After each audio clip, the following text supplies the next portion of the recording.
Today, I want to share with you one of the most popular techniques that I've shared in recent months, maybe years, in terms of stress relief, how to help yourself feel like you are back in control, help yourself feel like you can face the day, face the problem.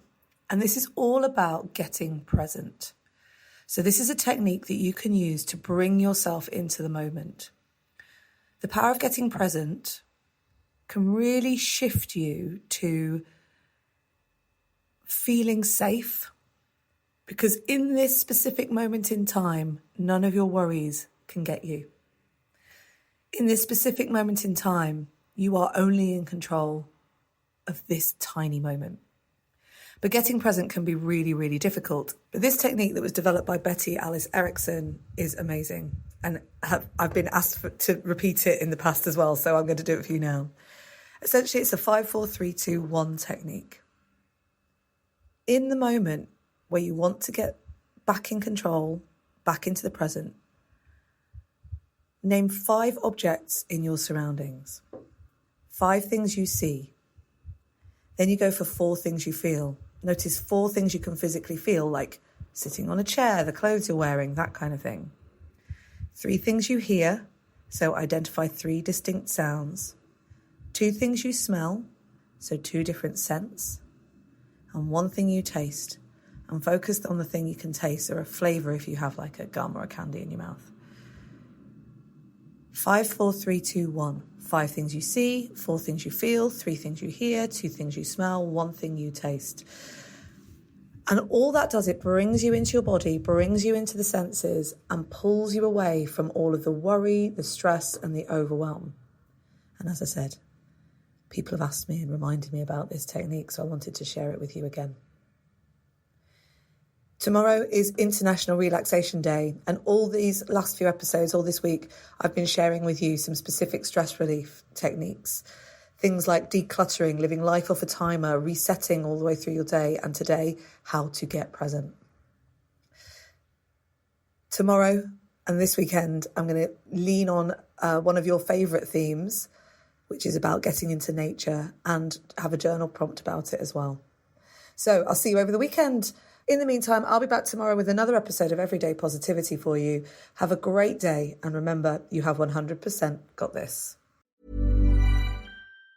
Join me, Monica Reinagel, for a live taping of the Nutrition Diva podcast in Washington, D.C. On Wednesday, August 19th, we are gathering at the beautiful Friends of the National Arboretum to dive into the science of hydration. We're kicking the evening off with the sunset yoga session, followed by the live podcast recording and an open Q&A. So bring your most burning nutrition and hydration questions. Come for the yoga, come for the show, or do both. A huge thanks to our friends at Liquid IV for making this night possible and keeping us hydrated all evening long. Spots are limited. Grab yours and RSVP now at nutritiondivadc.com. Why does the same news story sound completely different depending on where you read it? That confusion is exactly what Ground News was built to solve. It's an app and website that compares news coverage, allowing you to see how each story is framed across the political spectrum and the world. For the recent story about the U.S. signing the Memorandum of Understanding with Iran, their Vantage Plan shows us that right-leaning Daily Express framed it as a historic peace deal, while left-leaning NPR notes it resulted in the president's approval hitting record lows, plus data like each publication's source of funding and a factuality rating. The Nobel Peace Center even called Ground News an excellent way to stay informed, avoid echo chambers, and expand your worldview. Get 40% off by going to ground.news/2026. That's ground.news/2026. Again, ground.news/2026. Quick question. When was the last time a display ad changed your mind? Now think about the last time a friend told you about something they loved. Different feeling, right? That's how podcast advertising works. A host who's built real trust with their audience talks about your brand in their own words, in their own voice. It doesn't interrupt the experience. It's part of it. With Acast, you can access the world's largest podcast marketplace. Choose the right shows, the right audiences, the right format. Then watch the data tell you it worked. You're not buying impressions. You're buying influence. Learn more by visiting acast.com/advertise.